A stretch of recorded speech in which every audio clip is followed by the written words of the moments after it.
गौतम नारी श्राप बसो उपल देह धरि धीर चरण कमल रज चाहती कृपा करहु रघुवीर। प्रेम से बोलिए श्री रामचंद्र जी महाराज की जय। गोस्वामी तुलसीदास जी महाराज अपने रामचरितमानस के बाल कांड में ये अहिल्या प्रसंग कहते हैं। अहिल्या नारी थी, पतिव्रता नारी थी, गौतम ऋषि की पत्नी थी। श्राप बश छोटी मोटी गलती होने के कारण श्राप बश पत्थर हो गई थी, श्रापित हो गई थी पति से। तो भगवान राम लक्ष्मण को, छोटे छोटे भगवान राम लक्ष्मण किशोरी अवस्था में थे। विश्वामित्र महाराज के यज्ञ में तारका, मारीच, बानासुर ये सब तंग करते थे राक्षसों द्वारा। जब जब किसी ऋषि मुनि महात्मा को तंग नहीं किया गया राक्षसों द्वारा, तब तक भगवान वहां पहुंचते नहीं। ये कारण था, यही कारण था। विश्वामित्र परेशान हो गए थे राक्षसों से, असुरों से। अब वो आकर के, उनको पता चला तो आकर के भगवान राम लक्ष्मण को दशरथ जी से, राजा दशरथ से मांग करके ले गए अपने यज्ञ की रक्षा करने हेतु। और उसके बीच में बहुत से कार्य संपन्न कराए। जैसे हनुमान जी महाराज को भेजा गया था मात्र सीता माता का पता लगाने। हनुमान जी महाराज ने काल नेमि को मार दिया, अक्षय कुमार का वध कर दिया, लंका को फूंक डाला, अशोक वाटिका को नोच डाला। मात्र एक कार्य करने के लिए, सीता माता की पता लगाने के लिए भेजा गया था। हनुमान जी महाराज कई काम करके रख दिए, वही हुआ। तो कहते हैं हमारे गोस्वामी जी, गौतम नारी श्राप बस उपल देह धरि धीर चरण कमल रज चाहत कृपा करहु रघुवीर। विश्वामित्र महाराज कहते हैं रास्ते से लेके जा रहे हैं, वही पर में जहां गौतम ऋषि ने अहिल्या को श्राप दिए थे। श्राप बश अहिल्या पत्थर हो गई थी। सदियों से उस श्राप के कारण, पति के श्राप के कारण वो दीमक लग गया था, पत्थर हो गई थी, पड़ी हुई थी। तो विश्वामित्र कहते हैं, हे राम, ये नारी श्राप बश ये अस्थावर हो गई है। उपल देह धरि धीर, ये धीरज रख करके पड़ी हुई है श्राप बश, पति के श्राप के कारण। हे राम, आप कृपा करिए। चरण कमल रज चाहत, आपके चरण की रज, आपके कमल रूपी चरण की रज चाहती है। थोड़ा सा इनके ऊपर आप पैर लगा दीजिए। अब बताइए, जहां भगवान राम के चरण रज से पत्थर नारी बन सकती है, तो जो भक्ति करेगा उसको क्या होगा, और जो बैर करेगा वो क्या होगा। भगवान राम से आप भले राजनीति के रूप में बैर करते हैं, आप अपनी वोट बैंक की बैर करते हैं, वो अलग बात है आपकी। लेकिन देवी देवता की माध्यम बना करके, देवी देवता का अपमान करके आप बैर मत करिए। आप दूसरा कोई बैर करिए। हमारे देवी देवता को अपमानित करके आप राजनीतिक रंग करके बैर करते हैं, ये राम श्राप देंगे, श्रापित हो जाएंगे, कहीं का नहीं रहेंगे। ऐसा नहीं करना चाहिए। जो कोई भी करते हैं, किसी भी कारणवश देवी देवता को मत बदनाम करिए, अपने देवी देवता को मत उसके बीच में लीजिए। भगवान राम पधार रहे हैं। तो जहां एक कहते हैं गौतम ऋषि, गौतम नारी, ऋषि गौतम की ये नारी है, हे राम, श्राप बसो, अपने पति के श्राप से छोटी मोटी गलती हो गई थी, उसमें किसी का दोष नहीं था। ये दोष विधि विधाता के द्वारा हो गई थी। तो कहते हैं गौतम नारी श्राप बसा उपल देह धरि धीर। ये उपल देह, ये शरीर जो है स्थावर हो गई है, पत्थर हो गई है। तो धीरज रख करके पड़ी हुई है, देह धरी धीर तो पड़ी हुई है। चरण कमल रज चाहत, हे राम आपकी चरण कमल रूपी चरण की रज चाहती है। कृपा करहु रघुवीर, हे भगवान हे राम इसके ऊपर आप कृपा करिए, कृपा करके इसको आप उद्धार करिए। ये भगवान उस पर पैर लगाए, वो नारी बन गई, वो एक दिव्य स्वरूप नारी बन गई।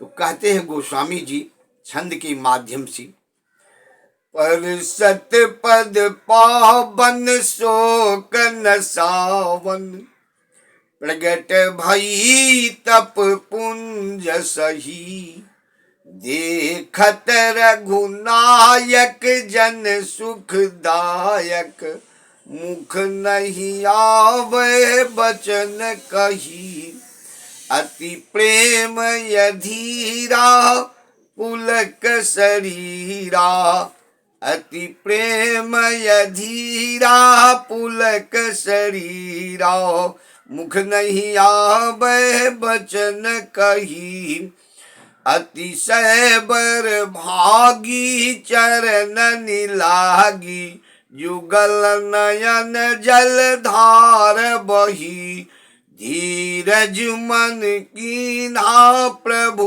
कहूँ चीन्हा, रघुपति कृपा भगति पाई, अति निर्मल बानी स्तुति ठानी, ज्ञान गम्य जय रघुराई, मैं नारी पावन प्रभु जग पावन, रावण रिपुजन सुखदाई, राजीव बिलोचन भव भय मोचन, पाहि पाहि शरण आई। प्रेम से बोले श्री रामचंद्र भगवान की जय। गौतम नारी अहिल्या नारी बन गई, कहती है, पर सतपद पावन शोक नसावन, प्रगट भई तप पुंज सही। भगवान की चरण रूपी कमल के रज से धूल पत्थर नारी बन गई। पर सतपद पावन शोक नसावन, प्रकट भई तप पुंज सही, देखत रघुनायक जन सुखदायक, मुख नहीं आवे बचन कही। अब भगवान जिसको चरण से छू दे, जो पत्थर नारी बन सकती है, तो यही विषय है। अगर विरोध करते हैं तो मन ही मन कोई भी सोच समझ लीजिए, अगर भगवान राम का मर्यादा पुरुषोत्तम है विरोध करते हैं तो श्राप जरूर श्रापित हो जाएंगे। किसी को श्राप देने की जरूरत नहीं पड़ेगी, आप अपने आप श्रापित हो जाएंगे, इसमें किसी की जरूरत नहीं है। अगर हम भगवान के स्वरूप का, भगवान के अस्तित्व पर सवाल उठाते हैं, किसी तरह की हम काल्पनिक कह के किसी तरह की बात करके हम अगर, तो सफल तो होंगे नहीं, ये तो पक्की बात है। भगवान सफल नहीं होने देंगे। डॉक्टर अपनी दवा से किसी को जीवित नहीं कर सकता, वो अपना एक उपाय, चिकित्सा का उपाय कर सकता है। प्राण वायु जीवित रखना परमात्मा का काम है। जब जो नारी पत्थर से, श्राप बस पत्थर से नारी बन सकती है, तो क्या राम की भक्ति करने वाले वो कहाँ पहुंचेंगे? उनको कुछ कृपा नहीं मिलेगी। जिसके ऊपर राम की कृपा है, गोस्वामी जी कहते, जा पर कृपा राम की होई, ता पर कृपा करहि सब कोई। जिसके ऊपर राम की कृपा हो गई है, जो राम की कृपा से कोई काम कर रहे हैं, तो एक बात जरूर समझ लीजिए, राम स्वयं नहीं आते हैं, राम कोई माध्यम बनाते, उसके अंदर राम की शक्ति आ गई है, तभी वो राम का काम कोई करता है। मैं भी 14 वर्ष, कहना नहीं चाहिए, मैं भी 14 वर्ष जब से प्रयाग उच्च न्यायालय में बहस चल रहा था, उसी दिन से संकल्प लिया था, हे भगवान आपके पक्ष में अगर फैसला हुई अदालत में तो हम यात्रा करेंगे। उस दिन से मैं यात्रा प्रारंभ किया। अभी 1 दिसंबर को मैं 14वीं यात्रा पूरी की। भगवान का 14 वर्ष का वनवास मैं संपन्न कराया। 15वां दर्शन में भगवान के भव्य मंदिर में, महल मंदिर में करूंगा। अगर इस बीच में कोई घटना होती, नहीं कर पाते, खंडित हो जाता, जो जिस कृपा से, जिसकी कृपा से जो संकल्प लेता है उसकी कृपा भगवान राम पूरा करते हैं।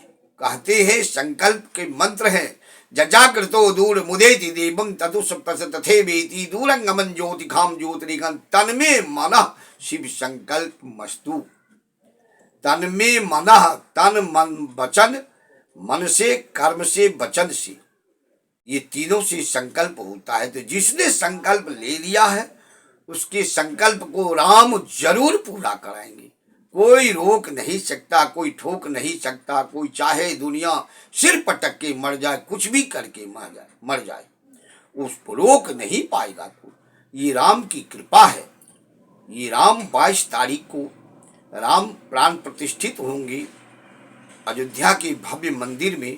ये राम की कृपा है। ये इस देश के वासियों को, इस देश के सनातनियों का, इस देश के आम नागरिकों की संकल्प पूरा होने जा रहा है। ये संकल्प पूरा होने जा रहा है। इस पर सब कोई तन मन वचन से राममय हो जाए, राममय हो जाए। राम की कृपा में सब विश्वास करें। प्रेम से बोलिए श्री रामचंद्र महाराज की जय।